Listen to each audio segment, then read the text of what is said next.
This map of the 14th century Mediterranean highlights a glaring geographic reality. Venice was a tiny, isolated island city-state surrounded by the rapidly expanding Ottoman Empire and heavily armed Western monarchs, with no massive standing army of its own. That vulnerability nearly destroyed them from the inside.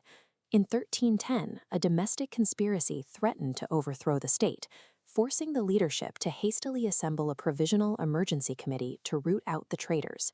Though formed to handle a single crisis, the council never dissolved.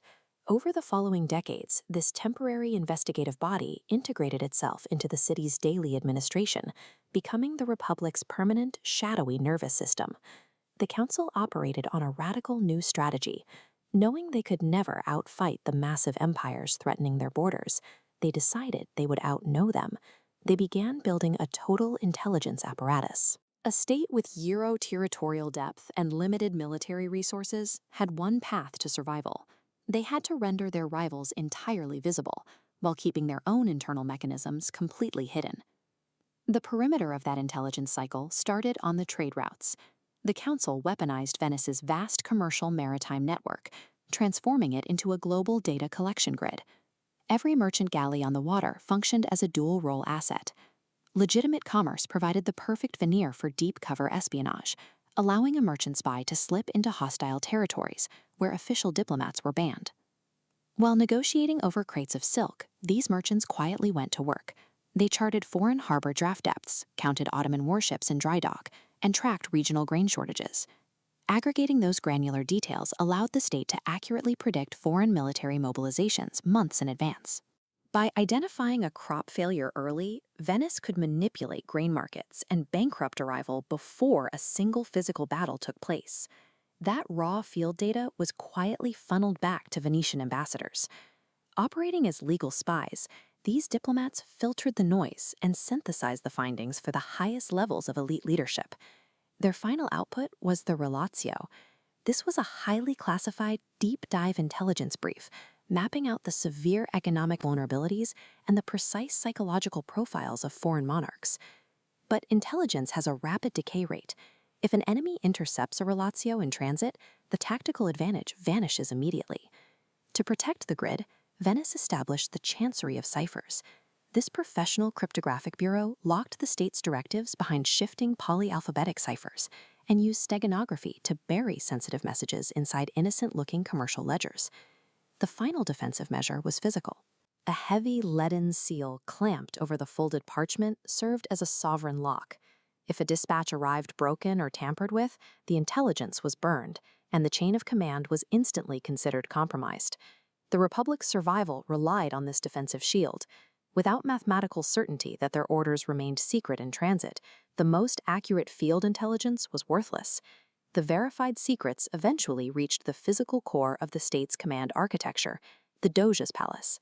The building itself was an engineering marvel of absolute secrecy. A labyrinth of hidden stone corridors allowed informants, inquisitors, and sensitive documents to move like ghosts through the walls, completely isolated from public scrutiny. Just outside the palace walls, the council deployed a domestic tracking system. These stone faces, known as the lion's mouths, operated as the intake nodes for the state's internal surveillance. The open slots solicited anonymous denunciations from the citizens. By actively rewarding people for reporting on one another, the council deliberately dismantled the horizontal trust between neighbors and friends. Community bonds were replaced by institutionalized paranoia. The citizens began to police themselves, transforming the entire population into a permanent, omnipresent domestic censor network. Inside the silent chambers of the palace, the council breaks the seal on a verified report. The intelligence pinpoints an imminent, specific threat to the Republic. Observation immediately transitions to action through the Black Ledger. This was the council's top-secret registry, used exclusively to authorize covert active measures. The directives in the ledger mobilized state-contracted apothecaries. They brewed specialized, untraceable poisons that professional assassins delivered directly to internal subversives and external rivals. The strict operational requirement was zero attribution. The council eliminated highly specific targets while ensuring the state's hands remained visibly clean. The Black Ledger was the lethal terminus of the intelligence cycle. It converted distant whispers on foreign docks into surgical violence, dismantling threats in the shadows before they could force an open war. This ruthless intelligence-first doctrine worked. Surrounded by hostile empires, the vulnerable Venetian Republic maintained its sovereignty for over a millennium.